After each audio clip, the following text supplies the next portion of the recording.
one of only 4 remaining U-boats in the entire world.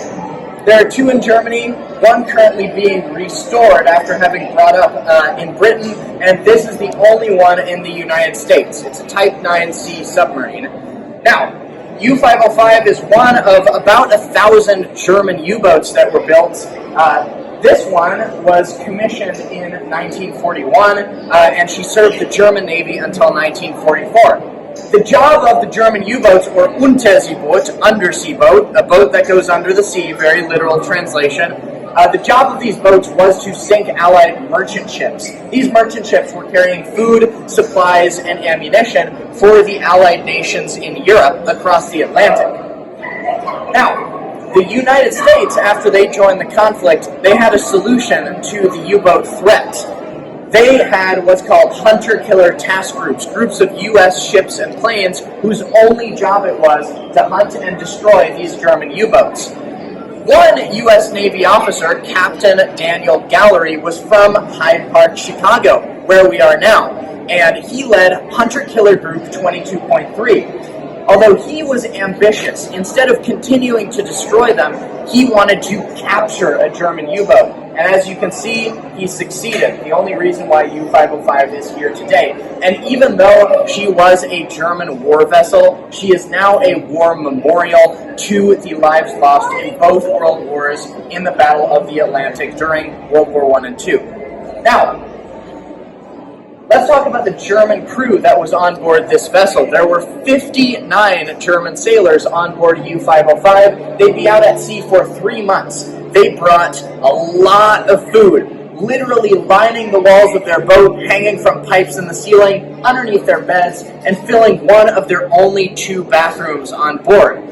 Also, they needed a water supply. They were not stopping at port for all of those 3 months. So, they had a desalinator on board. Now, this would boil salty ocean water into fresh water that they could drink with, cook with, and maintain their electric batteries.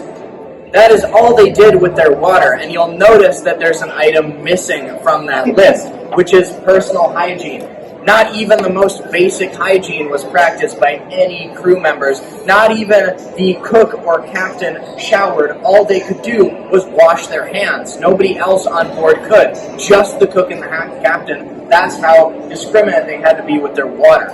Now, luckily U-505 has had many decades to air out. None of you will have to deal with that kind of smell on board, but there are a few other threats on board, such as extremely cramped spaces. So, at a merchant ship on the horizon, they would dive below the surface. It would sound a little bit like this. All valves meant to get below the surface. How did they do that? Well, they used their ballast tanks. When you entered here, you might have noticed a gap between the outer hull and the inner pressure hull. Those are ballast tanks. They would have filled with water in order to increase the submarine's density and take her underneath.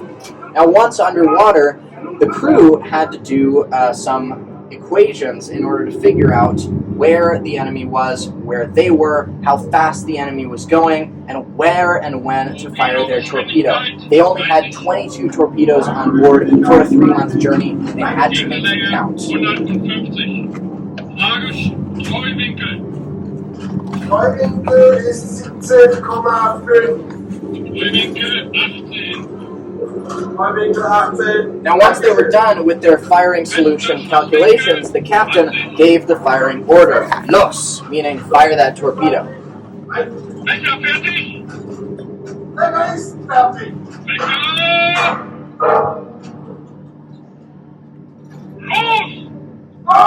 The crew knew exactly how many seconds it should take for that torpedo to hit its target. Silence after that point meant they had missed, wasted their torpedo, and given away their position to the enemy. So everybody on board listened very closely. That's the sound they wanted to hear, the sound of a hit. And that creaking or groaning is the noise of that ship getting crushed by the ocean's pressure as it sinks farther and farther below. Sound travels faster and farther underwater, so the crew would actually hear these kinds of noises every time they sunk a ship. Now we're going to continue here. On your way to the control room, you'll see, number one, the galley or kitchen, the room with the checkered floor. That's where one crewman made 3 meals a day for 59 people. Behind that, you'll see a room with beds and wood furnishing. That's the general officers' quarters. The highest ranking men slept in there.